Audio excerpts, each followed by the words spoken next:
Hi. Okay, that took a couple minutes, but we are now live.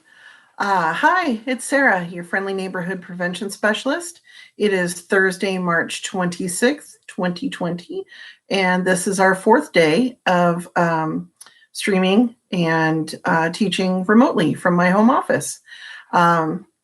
Today's class is on cyberbullying, and it's for grades 5 through 8. I put 5 through 7 originally, but I'm going to amend it to 5th through 8th grade.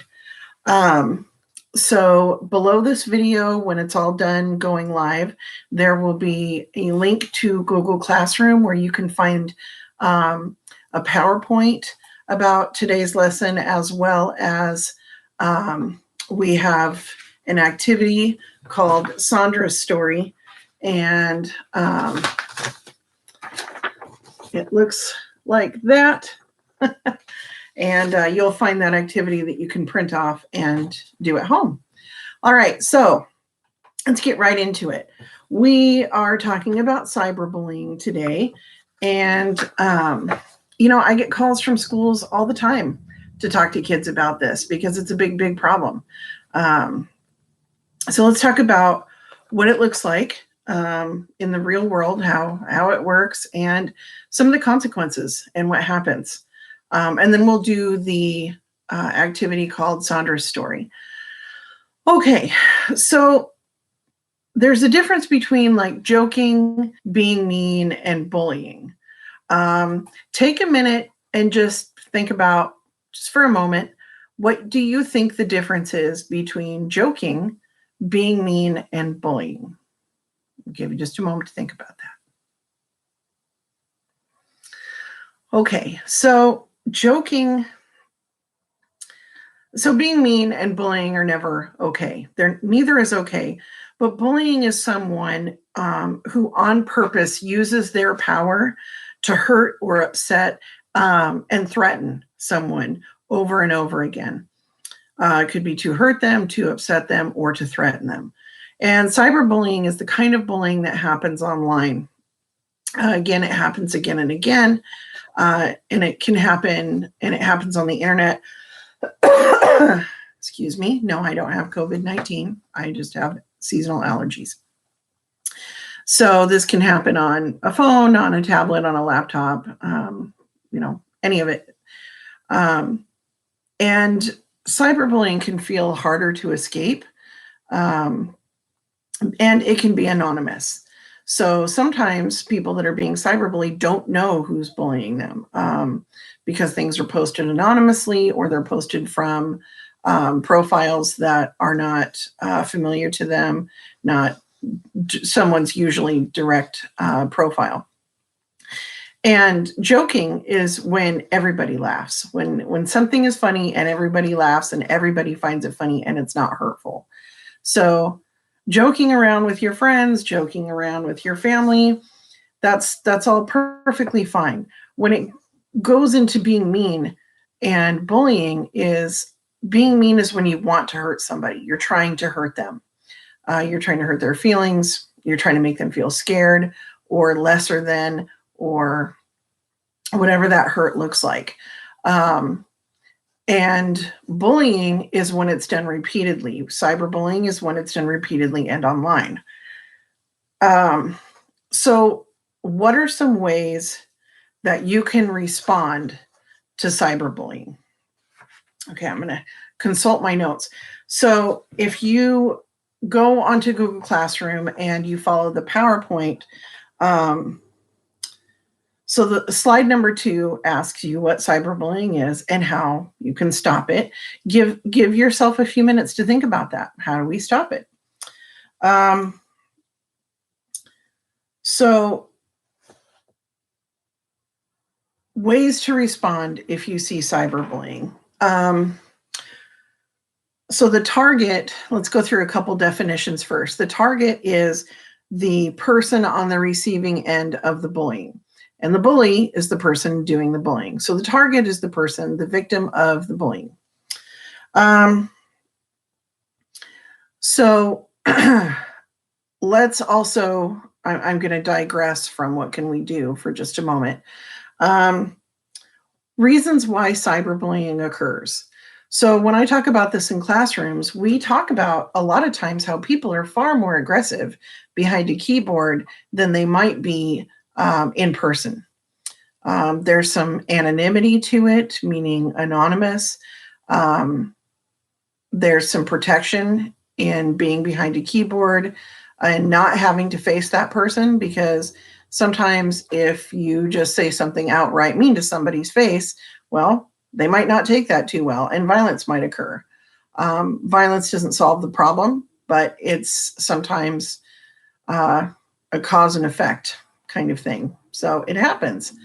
Um, and we see this in, adults see this all the time too.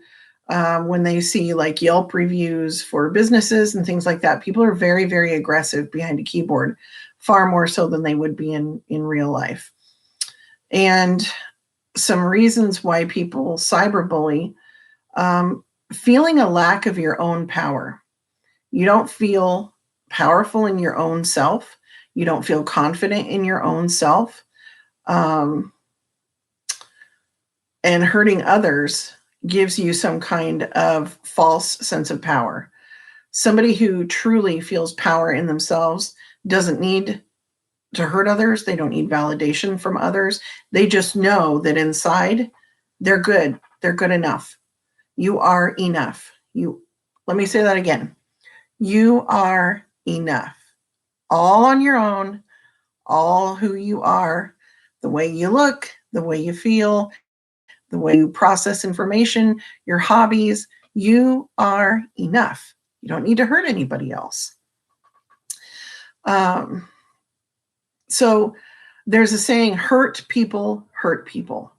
A lot of times when people are hurting, they lash out because they don't know how to process those big emotions. And this happens at all age levels, including adults. Hurt people hurt people. Because again, they don't know how to process all that hurt. And some people want to spread it around. All right. So what are some ways, we're going to go back again to what are some ways that you can respond to cyberbullying? You can be what's called an upstander. So I'm sure that you've heard the word bystander before. The definition of a bystander is somebody who witnesses an event but is not part of the event. So, for example, when you're walking down the hall, it's lunchtime and, excuse me, I have the hiccups. Okay, I hope they passed. So you're walking down the hall at lunchtime and you see two people get in a fist fight at school. You are not part of that fight. You are a bystander because you witnessed that. And an upstander is somebody who witnesses an event and then steps in to do something about it. So there are a few different things that you can do as a bystander to become an upstander.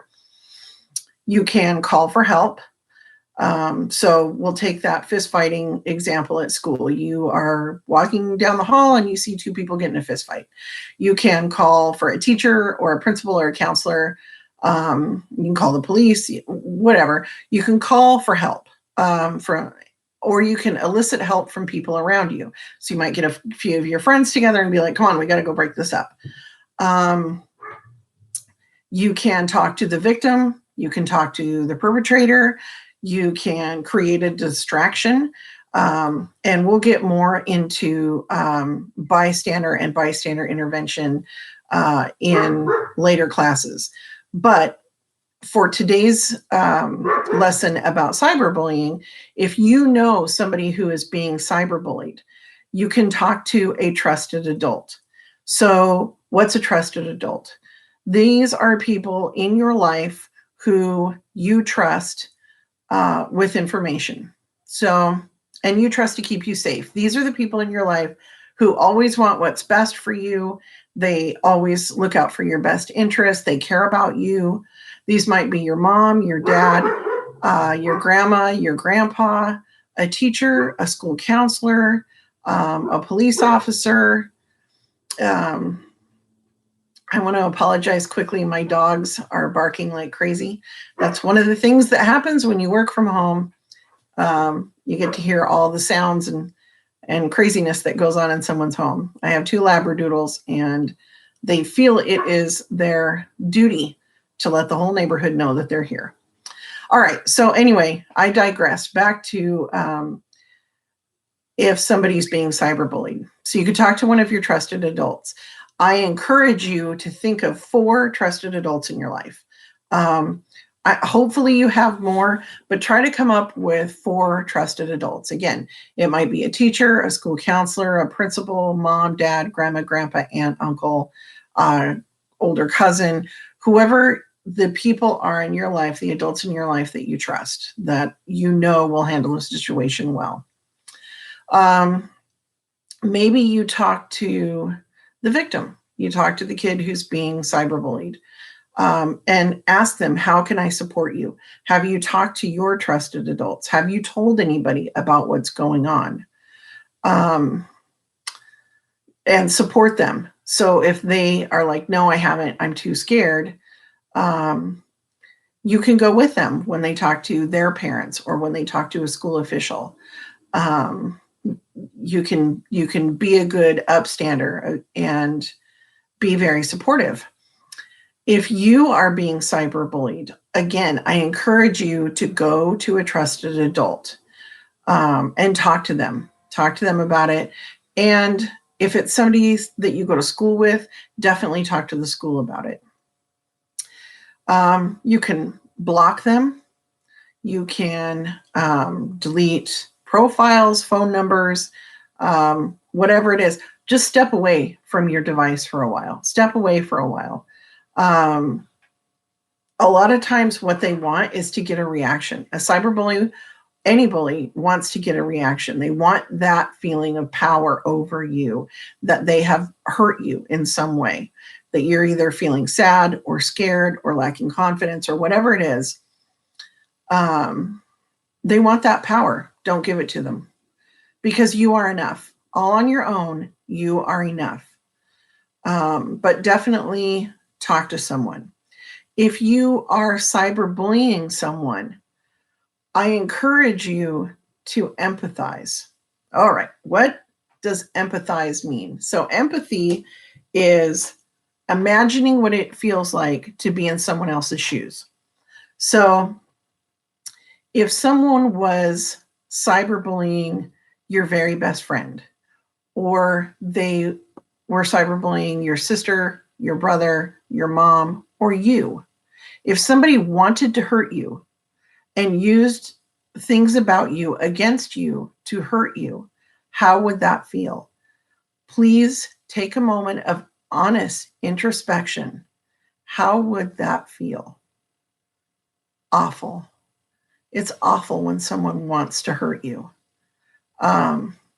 It doesn't feel good when someone wants to hurt you. And everybody is someone cares about. So if you wouldn't want it to happen to your best friend or your sister or your brother or your mom or dad or you, don't do it to someone else. There is absolutely no good that will come from cyberbullying someone else. At worst, there are legal repercussions. Granted, the judicial system is not keeping up with technology as fast as maybe it should, but we have seen cases where somebody has cyberbullied somebody else so much that there were legal repercussions. Also, at worst, we see this all the time, teens killing themselves over being cyberbullied. People constantly posting messages, you should just kill yourself. Nobody wants you here. That's awful. And if you are one of the people who is doing that, again, there could be legal repercussions,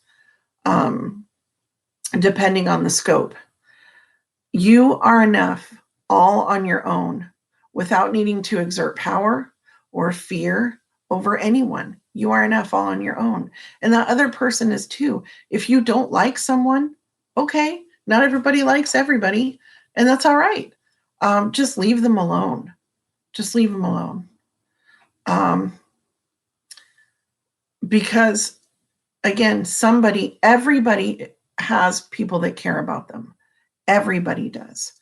And somebody's death, somebody's suicide over being bullied will completely destroy the people around them. It will just destroy the people around them. So that's why it's such a serious issue. So many kids are like, oh, it's really nothing. We're just talking crap. It's just kids being kids. No, you have to be accountable. Kids will be accountable. You have to be accountable because the measures that you take against someone else have repercussions. And you have to be responsible for the consequences of your actions. All right. So that turned into kind of a mom lecture. But it's all valid. It's all valid. So other ways of being an upstander, talk to the victim. You could talk to the perpetrators if you know who it is. You can talk to them if you feel that you're safe to do so. Encourage them to stop. Let them know you might get in trouble or you're really hurting someone. Talk to school officials if it's somebody that you go to school with. Again, block people. You can just block their numbers, block people. Step away from your computer or your laptop or your device for a while.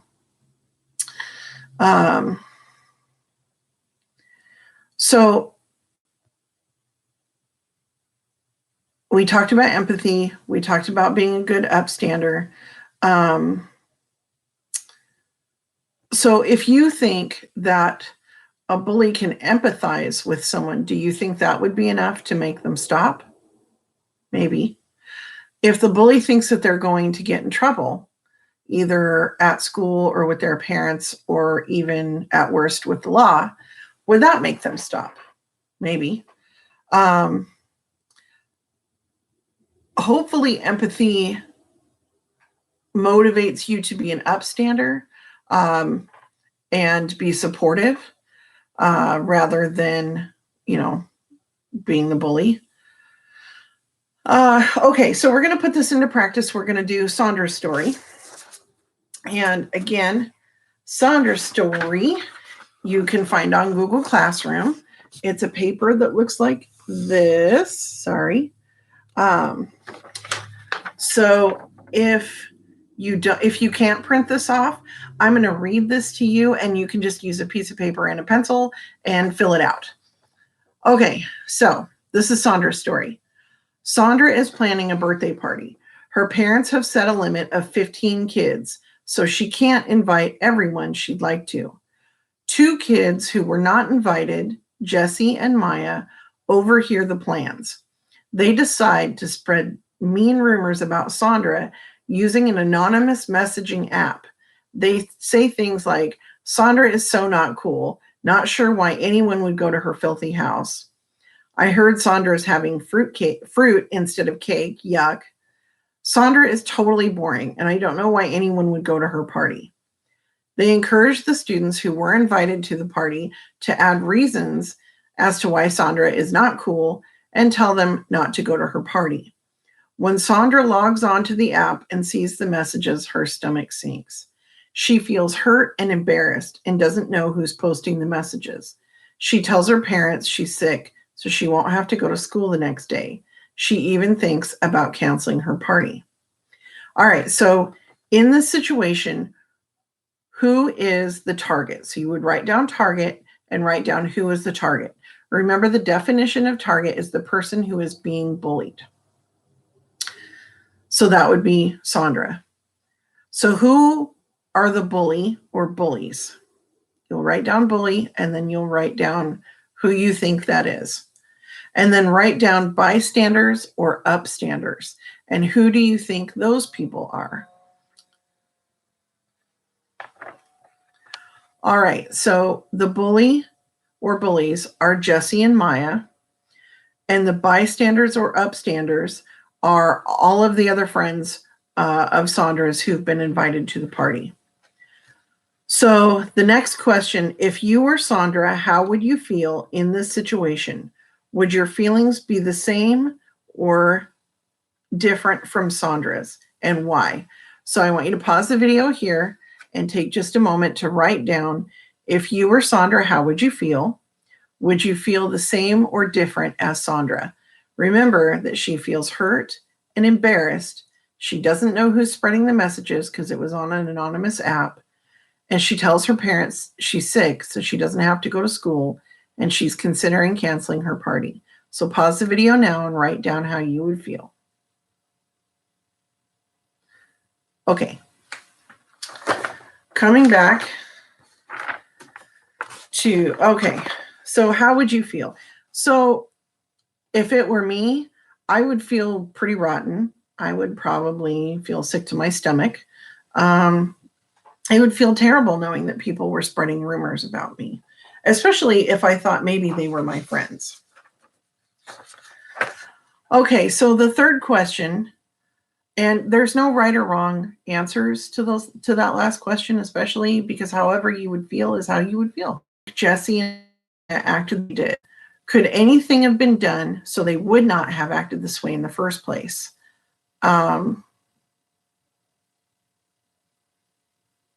Okay, my computer's telling me that we may have lost connection there for a moment. So I'm going to read that question again. Why do you think Jesse and Maya acted the way they did? Could anything have been done so they would not have acted this way in the first place? Okay, so if you're watching this later and you're not live, go ahead and pause it and write down your answer, why you think Jesse and Maya acted the way they did and what could have been done, and then come back. All right, so, excuse me.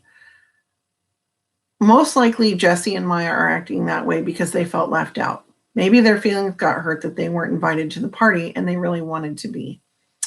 Maybe they felt angry or embarrassed that they weren't invited. Feeling embarrassed and feeling left out feels pretty rotten.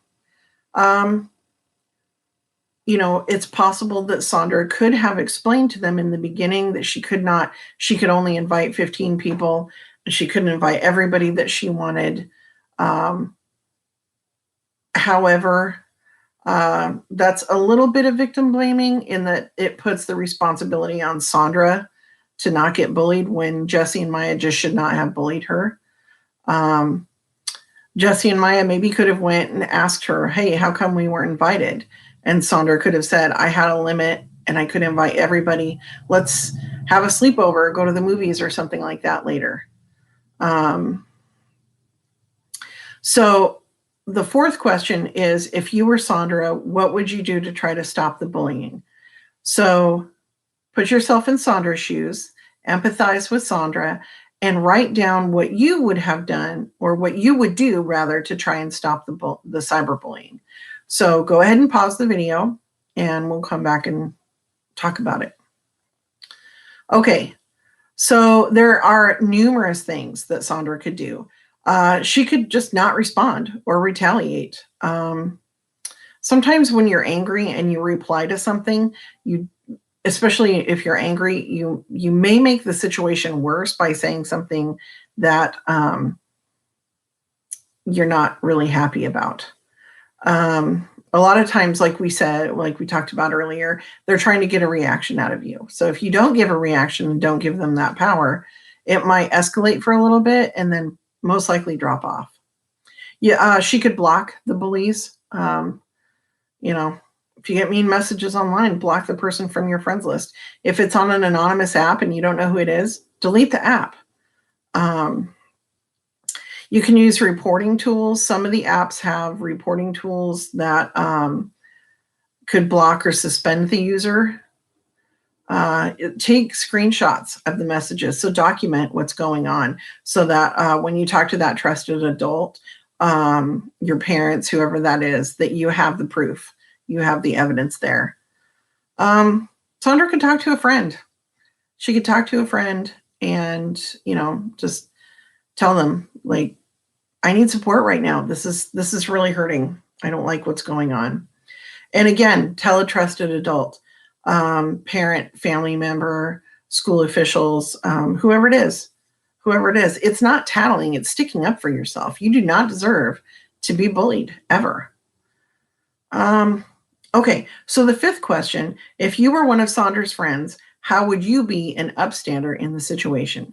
All right, so this is another place where you would pause the video if you're watching it later and write down, if you were one of Sandra's friends, how could you be an upstander? What could you do for Sandra or with Sandra in this situation? So go ahead and pause and then we'll talk about it. All right. You could just reach out, see how she's feeling, and listen. Sometimes the best thing you can do for someone when they're going through a hard time is listen. Just listen. You could inform a teacher, coach, parent, whoever that is, those trusted adults. Because the last thing you want is for your friend to sink into a depression or feel threatened, stop going to school, any of those things, or commit suicide because they're being bullied. And it happens. And that's the last thing we want. We don't want, well, that's the thing we don't want at all, rather. You could encourage Sandra not to respond to the messages. Just don't give them the power. Ignore those negative messages. Again, don't give the bullies the power. All right, let's see. So there are usually lots of bystanders. And if there's enough pressure from enough bystanders on the bullies to stop, they'll probably stop. So if enough people are like, hey, you need to not do this. This is not okay. I'm sorry you didn't get invited. Maybe talk to your friend as a friend, but you're not being a good friend if you're cyberbullying somebody. So you can get a group of people together to be good upstanders. All right, so let's see. We covered bystanders and upstanders and and cyberbullies and empathy and all that good stuff. So I really encourage you to do something, to stand up and do something about cyberbullying, because it's an issue in all schools. I get calls about this from schools a lot. We talk about this quite a bit. It's not just talking trash about someone, it's hurting them.